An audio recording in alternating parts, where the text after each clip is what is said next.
In psychological terms, though, Pluto, Shiva, represents what is known in consciousness as the shadow self. Now, you see, in the schemata of the consciousness, we're out here. We're out here in the realm of persona, which is the word for mask. We're out here in the Hollywood drama, right? The mask, the show of masks. And we become so identified with this extreme edge of consciousness, the fashions, what are we going to look like, appearances, and the whole 9 yards. Now, of course, a certain amount of persona we need. Otherwise, we'll be wide open to attack. You need the mask in order to conceal your real identity, to protect yourself and generally, and to operate in the world with other fellow human beings. But we have way overcompensated for it. We've put all our psychic energy into the mask. And you only have to look at the cosmetic commercials to know that it's obsessive right now. Behind that is the ego, the waking consciousness. And this little battery runs down every 12 hours or so, so you need to sleep. That's because it's finite and it's energy, and you need to sleep to restore its energy. When we wake up in the morning, we have a thing called ego consciousness, ego waking consciousness. But the ego is a strange kind of thing. As I said, it's kind of young and reckless and wild, as well as very domineering. And anything that your ego or you do not like about yourself, you repress. And the repressions of all the stuff that you despise about yourselves becomes what's known as the shadow personality. And it's kind of in the unconscious realm. It's not even in the conscious realm because you're not aware of it. It's like the director's cut of your life. See, when you're living your life and experiencing all sorts of things, you want to have the nice clips that you cut out and put them on the coffee table, the family album. But what about the backstory that's really been filmed, that footage that you hide away, that one day when you leave this planet is going to be played for you in the dark room? They're going to say, come this way. We've got something to show you. Remember all that film you stored away in the attic, meaning your unconscious mind? We're going to run you an amazing film here. This is a real slasher horror one. This is Stephen King and more.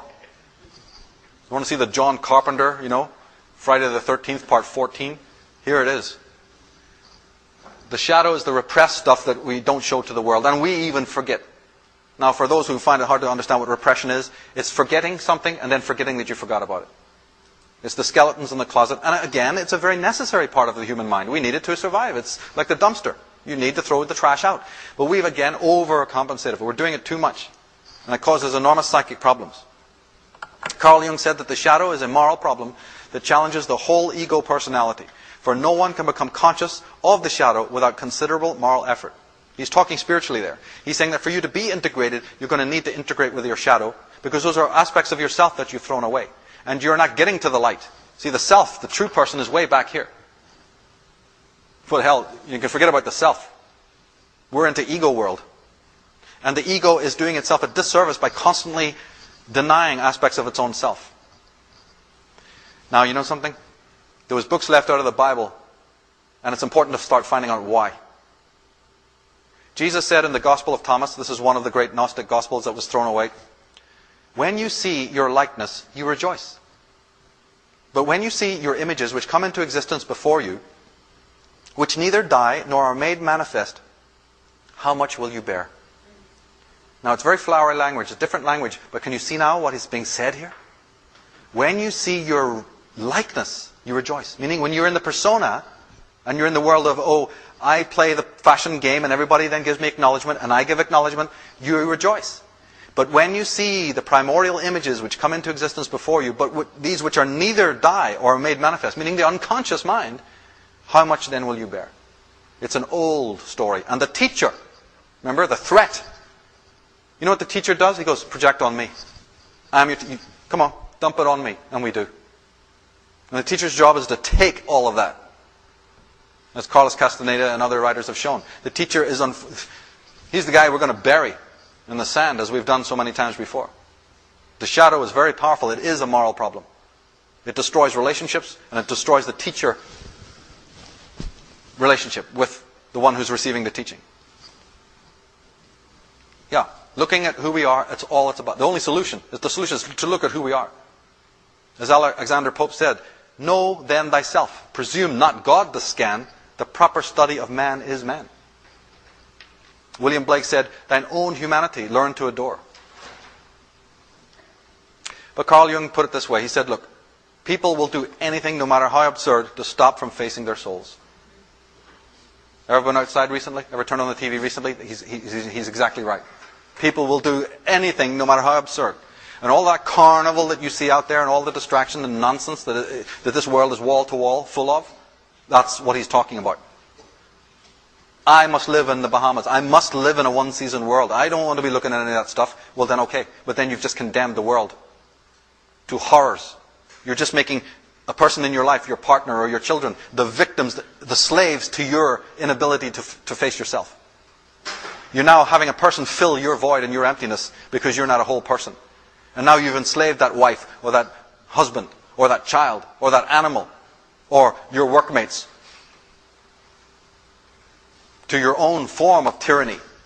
Yeah, you can't call the police on it and you'll never get the court over it to prove that it's there, but it's there. And basically, repression doesn't work. There's a thing known as the return of the repressed. You can only dump so much of it before the stench starts to, come back. And as Carl Jung said in a well-known statement, he said, when an inner situation is not made conscious, it appears outside of you as fate. Ha, ha, ha. Because there's a strange contract between the unconscious energy of our minds and the world, the energy that built the world. They conspire together, they're built out of the same stuff. So behind the back of the ego, the unconscious mind, the shadow, conspires with life, with material existence, to bring in front of you the very people, the very person, the very challenges, right? To help you integrate when you won't do it of your own free will. And we call that living. All the stuff that happens around us that we often describe as difficult challenges, that's what that is. We will refuse to do the homework, so then we're going to meet it in space and time. As the Greek said, your character is your fate. Now the next statement from Carl Jung is the one that is basically the theme of the entire presentation. Very important statement, and it is the crux of all of the work that I do, and all of the work that I will continue to do in this field. This is it, because I am not a person who will leave consciousness at the door. I am fully aware of all of the other obscenities that are taking place, in the name of God, in the name of religion, in the name of freedom and sovereignty. But you see, in my book, I will not leave consciousness at the door. And this is the reason. Carl Jung says that the gigantic catastrophes that threaten us today are not elemental happenings of a physical or biological order, but are psychic events. To a quite terrifying degree, we are threatened by wars and revolutions, which are nothing other than psychic epidemics. At any moment, several millions of human beings may be smitten with a new madness. And then we shall have another world war, or devastating revolution. Instead of being at the mercy of wild beasts, earthquakes, landslides, and inundations, modern man is battered by the elemental forces of his own psyche. It's just that the other stuff, the symptoms of this, you can take a Polaroid of it. You can catch it on film. And you can call physical police to handle it. But there is a far greater form of violence going on that we are still to educate ourselves in. And it just so happens that the most toxic and unworked people just happen to be in power. So we've just diagnosed them. They just happen to be the ones most infected by the epidemic. And they're walking loose and hoping that you'll catch it too. But they're not what we first think that they are. They're not just mad politicians, whatever. These are people who have an epidemic. And they happen to always rule the societies because we let them. We permit it to happen. The masses of men and women in the Western world compulsively avoid true, authentic, and psychoanalytical investigations of their natures, even with help. Particularly in regards to the so-called darker aspects of the personality, the shadow self, and so on. However, not dealing with the psyche at all proves systemically hazardous. So a compromise is required. So the ego is not stupid. It knows to continually be dumping without any integration will create total pathology. So it thinks, I'm going to get poisoned by all this stench coming from the back alley. And, we want the house to look good in the front for the neighbors. But this stench is, creeping in. People going, is there something rotting around here? So it has to find a way of coming, doing some dumping, so to speak. So a compensation had to be found. And hence the proliferation of the New Age philosophy and movement, together with its many permutations. Riddled with ego-customized shams and gimmicks, the application of its methods serve, for the most part, to merely bolster the failing ego and its drives. You create inauthentic versions of cleansing, but might do a little topical spring cleaning without going too deep. It's called religion, or New Age movement.